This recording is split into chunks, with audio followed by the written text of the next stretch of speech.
தமிழக மீனவர்கள் இலங்கை கடற்கொள்ளையர்களால் மீண்டும் தாக்கப்பட்ட சம்பவம் கடலோர மீனவ கிராமங்களில் பதற்றத்தை ஏற்படுத்தியுள்ளது. நாகப்பட்டினம் மாவட்டம் வேளாங்கண்ணியை அடுத்த செருதூர் கிராமத்தைச் சேர்ந்த செந்தில் என்பவருக்கு சொந்தமான ஃபைபர் படகில் 5 மீனவர்களும், சுரேஷ் என்பவருக்கு சொந்தமான ஃபைபர் படகில் 4 மீனவர்களும் கடலுக்கு மீன்பிடிக்க கடந்த 24ஆம் தேதி சென்றனர். இந்நிலையில் நேற்று இரவு சுமார் 9 மணியளவில் கோடியக்கரைக்கு தென்கிழக்கே வலையை வீசிவிட்டு படகில் மீனவர்கள் ஓய்வெடுத்துக் கொண்டிருந்தனர்.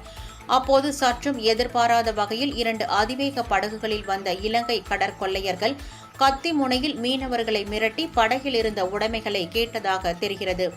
அப்போது தர மறுத்த படகின் உரிமையாளர் செந்திலின் தலையில் கல்லால் அடித்து தாக்கியதுடன் படகில் இருந்த மீனவர்கள் மீது தாக்குதல் நடத்தியுள்ளனர். பின்னர் படகில் இருந்த வலைகள், வாக்கி டாக்கி, GPS கருவி, மீன்கள் ஆகியவற்றை பறித்துச் சென்றனர். இதேபோல் அவர்களுக்கு அருகில் மீன்பிடித்துக் கொண்டிருந்த சுரேஷ் என்பவருக்கு சொந்தமான ஃபைபர் படகில் இருந்த மீனவர்களையும் சராமாரியாக தாக்கி அவர்களிடமிருந்த மீன்பிடி உடைமைகளையும் கடற்கொள்ளையர்கள் பறித்துச் சென்றனர். காயங்களுடன் கரை திரும்பிய மீனவர்கள் இந்த பிரச்சினைக்கு மத்திய மாநில அரசுகள் நிரந்தர தீர்வு காண வேண்டும் என்று கேட்டுக் கொண்டனர்.